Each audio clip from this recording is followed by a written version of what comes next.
So if your rifle's like mine, you have a few places you want to cover up. There's also a bunch of screws and bolts that you might want to cover, depending on if you need to adjust your scope or adjust your sights. But it's really just the trigger, safety, magazine, the serial numbers. I call that thing a charging handle, but it's really just to load the gun. I don't know what it's called. And then, yeah, any other holes that you might be concerned with. I definitely recommend grabbing something to break up the colors. People have used stencils and jerseys with the type of netting pattern, you know, any type of square, circular pattern. But I just grab some leaves. Do whatever you feel comfortable with. All right, so I get started as you can see, but one thing I'll say is I recommend doing this on a day that's not so windy. I started on a day that was pretty windy, and as you can see, the paint's getting away from me, so I try to get closer, and then I end up with this dripping painted look, and that's just not what you're going for. You want to lay down flat without all the dripping, so do it on a day with probably less than 15 mile/hour winds. If one layer is not enough, you'll need a few. Like me, I can still see some black underneath, so I covered up with another layer. This time I'm a bit more cautious about my distance, and then I move on to the bronze color.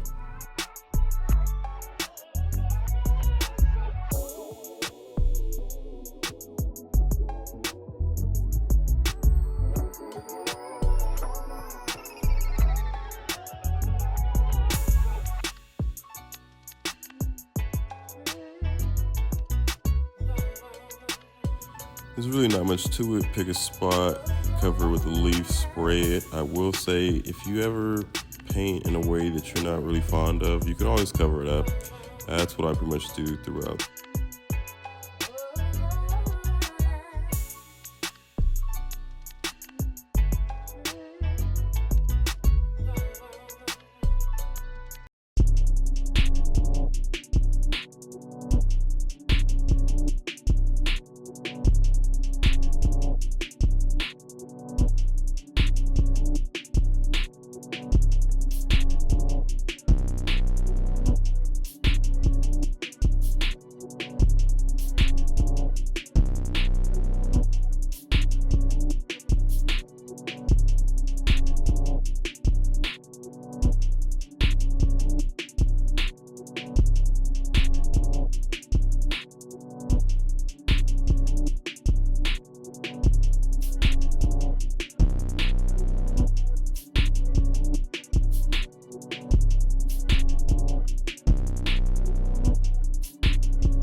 out the west went on.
Okay, so I recently painted this. Used some leaves here. Good, decent pattern. I don't know what you guys think. Let's see if we can hit. I mean, I really didn't need to mark this. There's nothing in there, but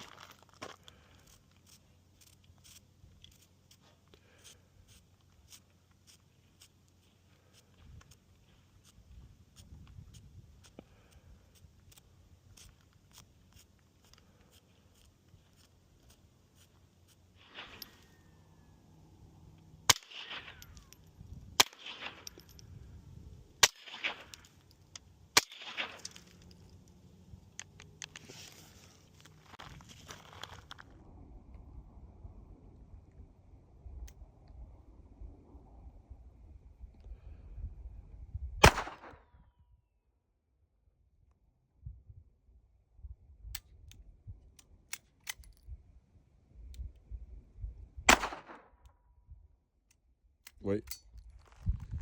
Those are different bullets.